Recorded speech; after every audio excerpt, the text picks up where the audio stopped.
Muy bien, estamos en la esquina Espacio Encuentro, a punto de arrancar la primera de las dos charlas que dará en el día, hoy Laura París, y estamos con Silvano Berti, que nos va a contar un poco de esta actividad que tiene que ver con el programa Vínculos, que es quien la gestiona, la llegada de Laura, para un tema tan importante para quienes están terminando el ciclo medio, quienes están por afrontar la exigencia máxima de la educación, que es la universidad o el nivel terciario, que es el tema del estrés y la ansiedad ante los exámenes. ¿Cómo te va, Silvana? Buenos días, y un poco vamos a aprovechar para que presentes la jornada de hoy. Bueno, Darío, como es, bueno, Laura ya la presentaste vos, tenemos el honor de tenerla acá en Totoras. El contacto viene de cuando estuvimos con la jornada de la Dirección de Orientación Estudiantil. La directora Mariela Nindosi nos facilitó, nos habló de este taller, porque en realidad ya te va a contar Laura, días atrás ella lo hizo en la Dirección de Orientación Estudiantil de la UNR, de ahí surgió la posibilidad de tenerla acá en Totoras, nos contactamos con Laura, de entrada nos dijo que sí, que se llegaba acá, bueno, y vamos a dar dos talleres, charlas taller hoy, una por la mañana, está dirigida ambas, la de la mañana y la de la tarde, a las escuelas medias, urbanas y rurales, y también a los estudiantes de carreras terciarias. La primera es de 10 a 12 y contemplamos a los alumnos de Colegio San José, a los de las carreras terciarias y a los de la EMPA. Y por la tarde vamos a tener a 4 escuelas: el núcleo de Médici, la EFA, la Escuela de Comercio y también la Escuela Técnica, que eligieron el horario de la tarde.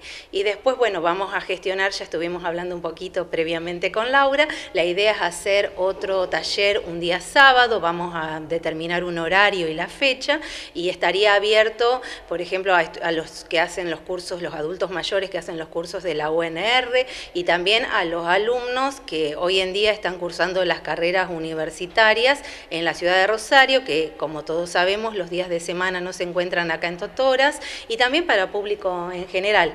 Y bueno, nos pareció que es un tema interesante porque hay un cambio cuando los chicos se van de acá de Totoras a continuar con sus estudios a Rosario, se van a encontrar con otro sistema de estudio, otro tipo de exámenes, bueno, lo que causa esa temática, y bueno, Laura te va a explicar desde ya en nombre de la municipalidad y de la comunidad de Totoras. Le agradezco su sí de entrada, y bueno, es un honor recibirla. Bueno, un tema importante, Laura, ¿lo venís trabajando hace tiempo, este tema en particular con este tipo de alumnos? Buenos días. Buenos días, ¿qué tal? Bueno, antes que nada, un gusto estar acá, muchas gracias por la invitación.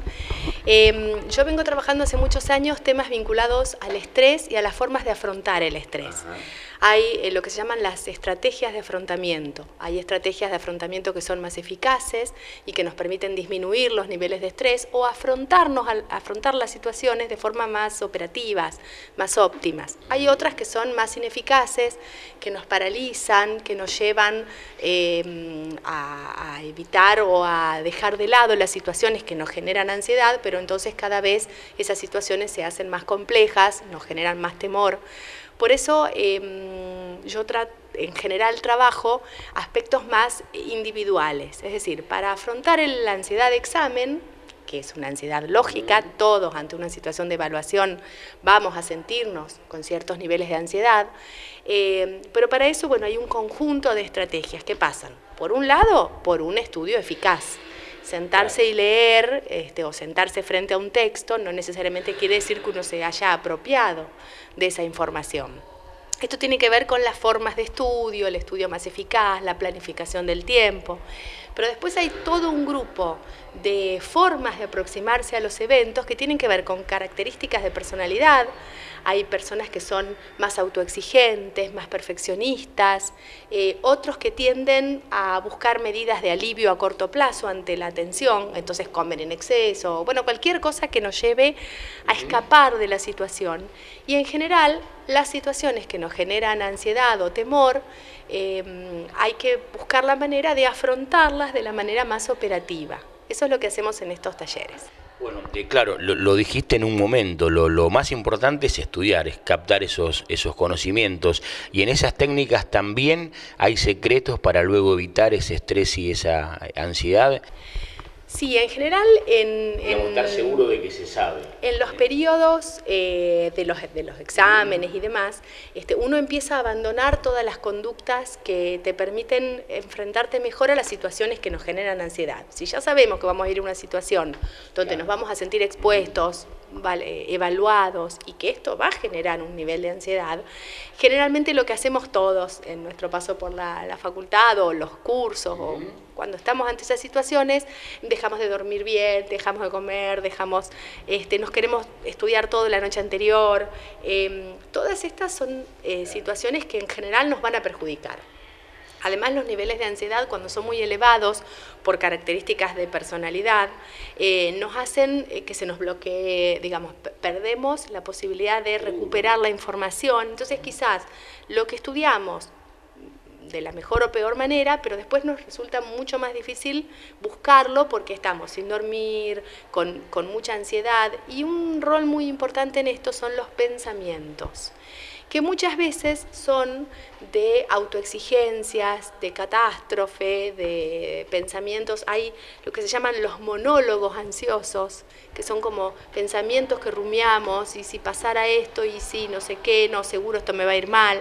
Hay un conjunto de pensamientos que si los pudiéramos detectar y pudiéramos trabajar sobre ellos para afrontar de otra manera esta situación, podríamos mejorar la forma en que nos aproximamos al evento. Por supuesto, si no hemos estudiado nada, va a ser muy difícil, pero el tema es que muchas veces, aún estudiando, la gente que tiene altos niveles de ansiedad, demasiados altos, empieza a fracasar. Y el tema es que hay gente que llega a extremos después no presentarse a los exámenes, aún habiendo estudiado. Ahí entonces intervienen estos otros aspectos, los de personalidad, los de formas de afrontarse a los eventos de estrés. Los eventos pueden ser los mismos para todos, pero la forma en que los enfrentamos, eso es lo que es diferente en cada uno. Hay formas más óptimas y otras no tanto. Eso es lo que vamos a trabajar. Bueno, y seguramente debe haber un camino para resolverlo, cualquiera de esos inconvenientes. ¿Y esto requiere de mucho tiempo? No, en general, el primer paso es detectar, primero evaluar cómo estamos afrontándonos a los eventos de estrés de nuestra vida. En este caso es un examen, pero puede ser cualquier otro. ¿Cómo solemos enfrentarnos a eso? Eso es lo primero. Tendemos a maximizar las situaciones, a evaluarlas como más catastróficas, altos niveles de autoexigencia, nos reprochamos. ¿Cómo solemos enfrentarnos a las situaciones? Escapamos, tratamos de aplazarlas. Ese es un tema que está muy en estudio en este momento, que es cómo vamos pateando para adelante. Entonces, no me presento en esta mesa, intento en la otra. No, en la otra. Y así voy aplazando y aplazando. Finalmente voy sumando muchas veces frustraciones. Y eso en general me va alejando cada vez más de este objetivo. Entonces, evaluando de qué forma nos afrontamos, de qué forma nos enfrentamos a las situaciones que nos generan ansiedad, detectando esos patrones, aprendiendo a conectar con nuestro cuerpo, porque además lo otro que hacemos generalmente, sobre todo en periodos de exámenes, es castigar a nuestro cuerpo. Entonces por eso es que ni dormimos, ni comemos bien, ni interrumpimos todos los hábitos de deportes o de actividades que hacen al equilibrio en estos momentos que van a ser particularmente exigentes.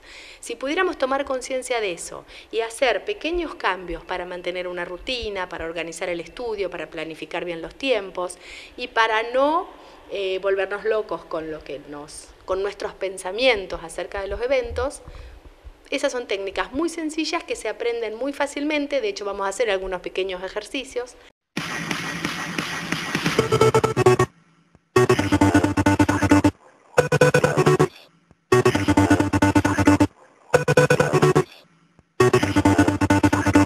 Vos decías, hay que hacer terapia. No, si ya estamos ante situaciones en donde realmente no podemos afrontar las situaciones de estrés, ahí ya es otro tema.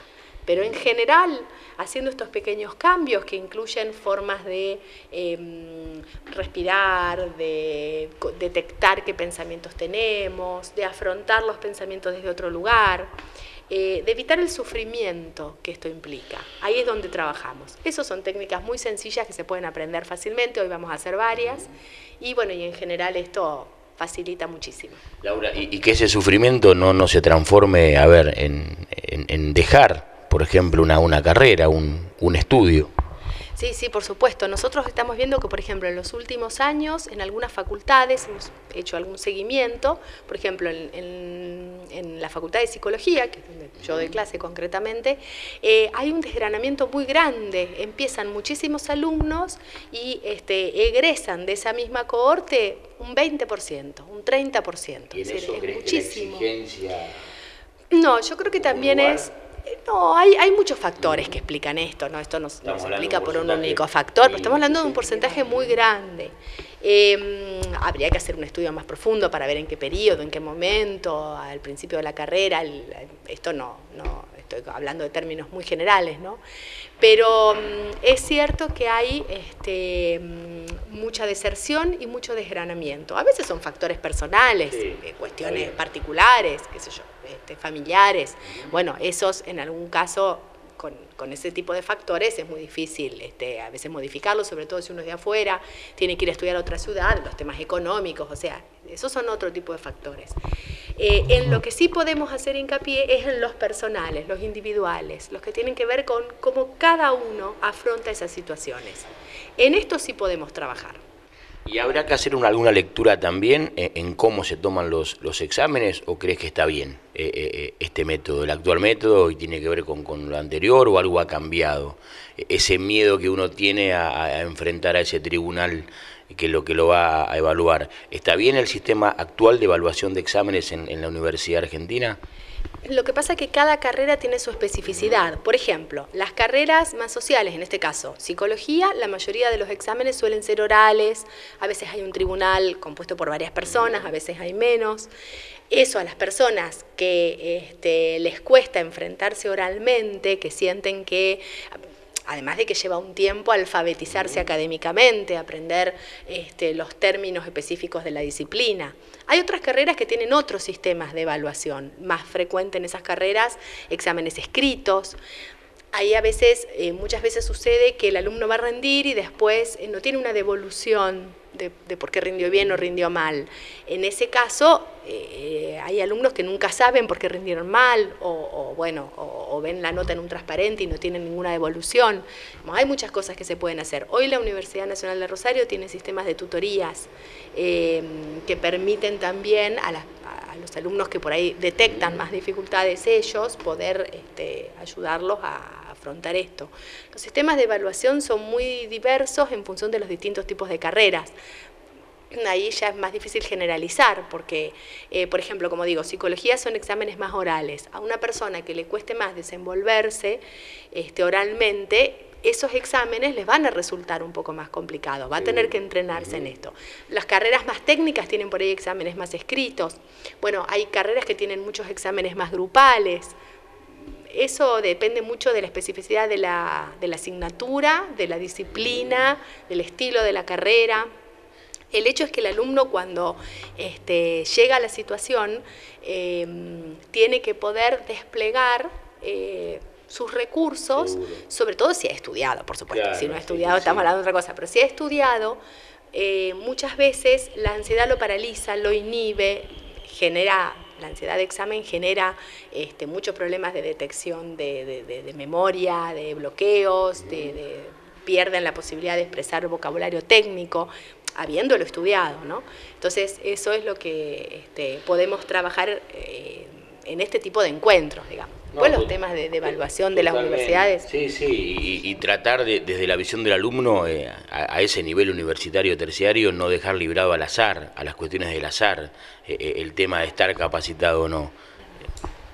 En general en las universidades siempre hay muchas instancias que se podrían utilizar y que muchas veces los alumnos no utilizan, que son por ejemplo las consultas. Los docentes tienen horarios fijos de consultas en donde deben estar, el alumno puede aproximarse y preguntar cómo es el examen. Hay carreras que son más proclives a eso y eso es lo bueno, que se explique claramente los criterios de evaluación.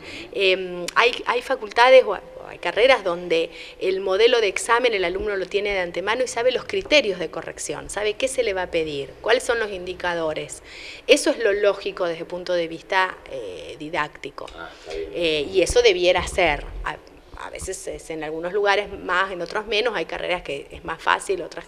Bueno, eso depende de cada facultad en general, pero desde el punto de vista pedagógico, didáctico, de hecho todos los que damos clase tenemos que tener una carrera docente. Hoy no basta tener un título de grado, hay que tener una carrera docente también porque es necesario conocer estos temas. Las reglas de juego deben estar claras, el examen no puede ser una sorpresa.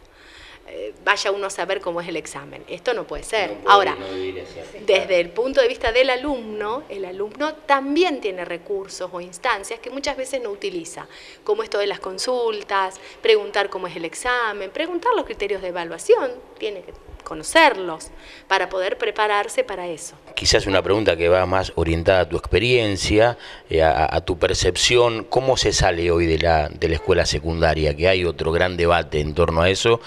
Si salimos preparados para enfrentar un estudio terciario, un estudio universitario con una exigencia, por supuesto, muchísimo más alta, específicamente en el tema de los exámenes, de las evaluaciones.